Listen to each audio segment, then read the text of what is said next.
नमस्कार दोस्तों, स्वागत है आपका अपने YouTube channel one day exam preparation में। चलिए दोस्तों, आज की जीएस की क्विज स्टार्ट करते हैं। इस क्विज में 20 प्रश्न हैं और प्रत्येक प्रश्न के लिए 4 ऑप्शंस दिए गए हैं। दोस्तों, ये सभी प्रश्न पिछली सरकारी परीक्षाओं जैसे SSC, NTPC, bank, railway, group D, इन सभी में कई वर्षों में बार बार पूछे गए हैं और आगे आने वाली परीक्षाओं की दृष्टि से भी यह प्रश्न बहुत महत्वपूर्ण है। तो दोस्तों, वीडियो को शुरू से अंत तक जरूर देखें और जिन लोगों ने इस चैनल को सब्सक्राइब नहीं किया है इसे सब्सक्राइब कर लें और बेल आइकन को प्रेस कर लें ताकि आगे आने वाली जीके जीएस की वीडियोस के नोटिफिकेशन आपको मिलते रहें। तो चलिए दोस्तों, क्विज स्टार्ट करते हैं।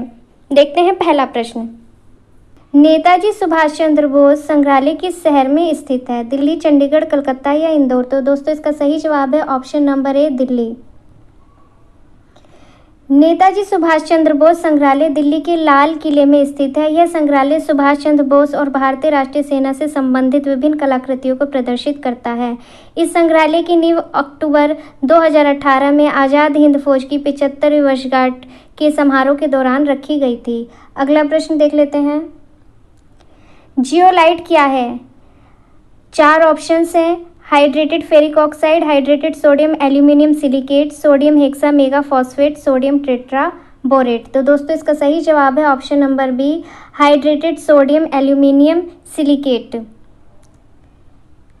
जियोलाइट सोडियम, पोटेशियम, कैल्शियम और बेरियम के हाइड्रेटेड एल्यूमिनो सिलिकेट से युक्त खनिजों का एक बड़ा समूह है। यह आमतौर पर वाणिज्यिक अधिशोषण और उत्प्रेरक के रूप में प्रयोग किया जाता है। अगला प्रश्न देख लेते हैं। रुपये 1 का नोट भारत में किस वर्ष प्रस्तुत किया गया था? 1919, 1915, 1917 या 1910 में? तो दोस्तों, इसका सही जवाब है ऑप्शन नंबर सी, 1917। पहला रुपये 1 का नोट इंग्लैंड में छपा था और भारत में 30 नवंबर 1917 को जारी किया गया था। इसके बाएं कोने पर किंग जॉर्ज पंचम की तस्वीर छपी हुई है। अगला प्रश्न देख लेते हैं। राष्ट्रीय प्रेस दिवस किस दिन मनाया जाता है? 14 नवंबर, 15 नवंबर, 16 नवंबर या 17 नवंबर को? तो दोस्तों, इसका सही जवाब है ऑप्शन नंबर सी, 16 नवंबर को। राष्ट्रीय प्रेस दिवस हर साल 16 नवंबर को मनाया जाता है। एक स्वतंत्र और जिम्मेदार प्रेस का प्रतीक है। इस दिन प्रेस के उच्च मानकों को बनाए रखने और यह सुनिश्चित करने के लिए कि वह किसी भी प्रभाव या खतरों से ग्रसित नहीं है, प्रेस काउंसिल ऑफ इंडिया ने नैतिक प्रहरी के रूप में काम करना शुरू किया था। अगला प्रश्न देख लेते हैं। यदि किसी व्यक्ति को जापानी इंसेफ्लाइटिस का संक्रमण है तो उसके शरीर का कौन सा हिस्सा प्रभावित होगा? तो दोस्तों, इसका सही जवाब है ऑप्शन नंबर बी, केंद्रीय तंत्रिका तंत्र।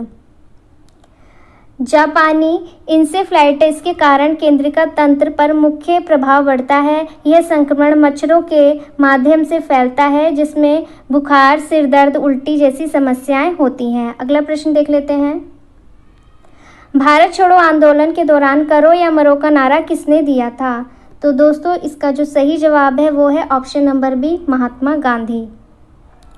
भारत छोड़ो आंदोलन महात्मा गांधी के नेतृत्व में अखिल भारतीय कांग्रेस कमेटी के मुंबई सत्र में शुरू किया गया एक सविनय अवज्ञा आंदोलन था। महात्मा गांधी ने भारत स्वतंत्रता संग्राम में भारत छोड़ो आंदोलन के दौरान ही करो या मरो का नारा दिया था। अगला प्रश्न देख लेते हैं। निम्न में से किस रूप में वेब पेज को सुरक्षित किया जाता है? HTTP, URL, HTML या DOC? तो दोस्तों, इसका सही जवाब है option number C, web page को HTML के फॉर्मेट में सुरक्षित किया जाता है। अगला प्रश्न देख लेते हैं। बरसात के मौसम के दौरान टेबल सॉल्ट नम क्यों हो जाता है? सोडियम क्लोराइड आर्द्रताग्राही है, सोडियम क्लोराइड अवशोष्य है, सोडियम क्लोराइड में सोडियम आयोडाइड की कुछ मात्रा होती है, या option number D, sodium chloride में मैग्नीशियम क्लोराइड जैसी आर्द्रताग्राही अशुद्धता होती है। तो दोस्तों, इसका जो सही जवाब है वो है option number D, sodium chloride में मैग्नीशियम क्लोराइड जैसी आर्द्रताग्राही अशुद्धता होती है।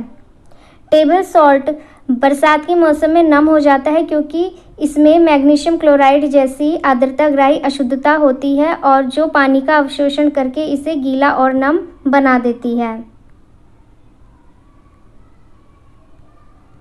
अगला प्रश्न, ब्यूटेन का निम्न में से किस चीज़ में ईंधन के रूप में प्रयोग किया जाता है? Cigarette lighter, portable stove, aerosol में प्रॉपलेट या उपरोक्त सभी। तो दोस्तों इसका सही जवाब है ऑप्शन नंबर डी, उपरोक्त सभी।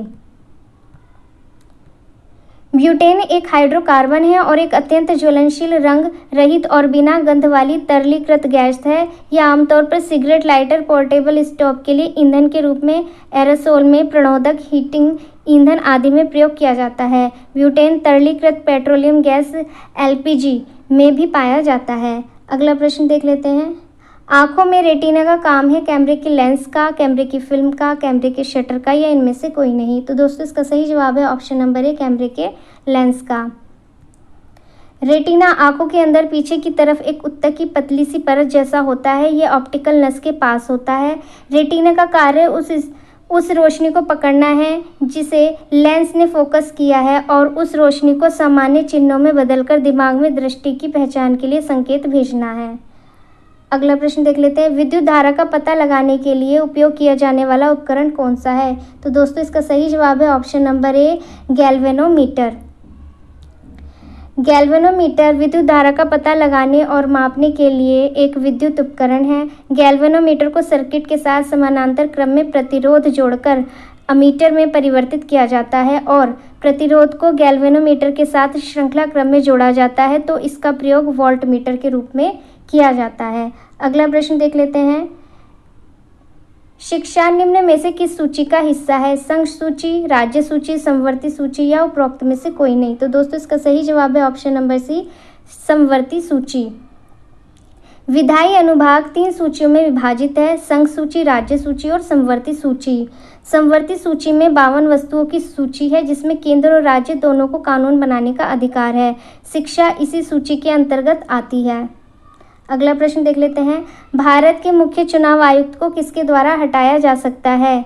तो दोस्तों इसका सही जवाब है संसद के द्वारा या संसद के दोनों सदनों द्वारा। ठीक है। मुख्य चुनाव आयुक्त का कार्यकाल 6 साल या 65 वर्ष की उम्र तक होता है। जो भी पहले हो, मुख्य चुनाव आयुक्त को केवल संसद द्वारा महाभियोग के माध्यम से हटाया जा सकता है। अगला प्रश्न। सिस्टम सॉफ्टवेयर हार्डवेयर और डैश सॉफ्टवेयर के बीच एक सेतु के रूप में कार्य करता है। तो दोस्तों इसका सही जवाब है option number D, application. System software hardware और एप्लीकेशन सॉफ्टवेयर के बीच एक सेतु के रूप में कार्य करता है। एप्लीकेशन सॉफ्टवेयर का उपयोग किसी विशिष्ट कार्य को करने के लिए किया जाता है जो उपयोगकर्ता करना चाहता है। इस सॉफ्टवेयर को उस कार्य को प्राप्त करने के लिए हार्डवेयर और अन्य सॉफ्टवेयर के साथ काम करने की आवश्यकता होती है और यह समन्वय सिस्टम सॉफ्टवेयर द्वारा प्राप्त किया जाता है। अगला प्रश्न देख लेते हैं। ऑर्निथोलॉजी किस अध्ययन से संबंधित है? पौधों का अध्ययन, मानचित्र का अध्ययन, मानव व्यवहार का अध्ययन या पक्षियों का अध्ययन? तो दोस्तों सही जवाब है ऑप्शन नंबर डी, पक्षियों का अध्ययन। पक्षी विज्ञान जीव विज्ञान का एक हिस्सा है जिसमें पक्षियों का अध्ययन किया जाता है। ऑर्निथोलॉजी प्राचीन ग्रीक शब्द से खोजा गया है। अगला प्रश्न देख लेते हैं। भारत के पश्चिमी तट के उत्तरी भाग का क्या नाम है? तो दोस्तों इसका सही जवाब है ऑप्शन नंबर बी, कोंकण तट। पश्चिमी तट के उत्तरी भाग को कोंकण तट के रूप में भी जाना जाता है। यह भारत के पश्चिमी समुद्र तट का एक बीहड़ खंड है। इसकी लंबाई 720 किलोमीटर की है।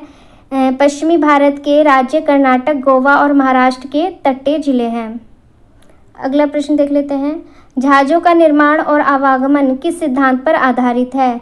तो दोस्तों इसका सही जवाब है ऑप्शन नंबर ए, आर्किमिडीज का सिद्धांत। जहाज़ों का निर्माण और आवागमन आर्किमिडीज का सिद्धांत पर आधारित होता है और इस सिद्धांत के अनुसार वस्तु द्वारा हटाए गए द्रव का भार वस्तु के भार के बराबर होता है। अगला प्रश्न देख लेते हैं। द्विसदनीय विधानमंडल का क्या अर्थ है? तो दोस्तों इसका जो सही जवाब है वो है ऑप्शन नंबर सी, विधायक 2 अलग अलग विधानसभाओं में विभाजित होता है। भारत में केवल 6 राज्य हैं जिनमें द्विसदनीय विधानमंडल है। उत्तर प्रदेश, महाराष्ट्र, बिहार, कर्नाटक, आंध्र प्रदेश और तेलंगाना। अगला प्रश्न। अंग्रेजों ने गांधी जी को क्या शीर्षक दिया था जिसे उन्होंने त्याग दिया था? राय बहादुर, राय साहब, हिंद केसरी या केसरे हिंद? तो दोस्तों इसका जो सही जवाब है वो है option number D, Kesare Hind. 1915 में लॉर्ड हार्डिंग द्वारा महात्मा गांधी को केसरी हिंद से सम्मानित किया गया था। 1920 में जलियांवाला बाग हत्याकांड का विरोध करने के लिए राष्ट्रीय अभियान के तहत महात्मा गांधी ने वह उपाधि वापस कर दी। भारत में लोक सेवा के लिए केसरी हिंद पदक ब्रिटिश राजकुमार द्वारा किसी भी राष्ट्रीयता के नागरिकों को सम्मानित किया गया था जो ब्रिटिश राज्य के हितों की उन्नति में विशिष्ट सेवा प्रदान करता था। घास के अध्ययन को किस नाम से जाना जाता है? तो दोस्तों इसका सही जवाब है ऑप्शन नंबर बी, अग्रोस्टोलॉजी। घास के अध्ययन को अग्रोस्टोलॉजी के रूप में जाना जाता है। मृदा प्रबंधन और फसलों के पौधों के उत्पादन के अध्ययन को एग्रोनॉमी के रूप में जाना जाता है। झाड़ियों और पेड़ों के अध्ययन को डेंड्रोलॉजी के नाम से जाना जाता है। तो दोस्तों इस वीडियो में बस इतना ही। क्विज में अंत तक बने रहने के लिए धन्यवाद। अगर आपको हमारी क्विज पसंद आई हो तो वीडियो को लाइक करें और चैनल को सब्सक्राइब करें। वीडियो की PDF का लिंक डिस्क्रिप्शन बॉक्स में दे दिया गया है। अगली क्विज कल शाम 5 बजे कराई जाएगी, तो आना ना भूलें। धन्यवाद।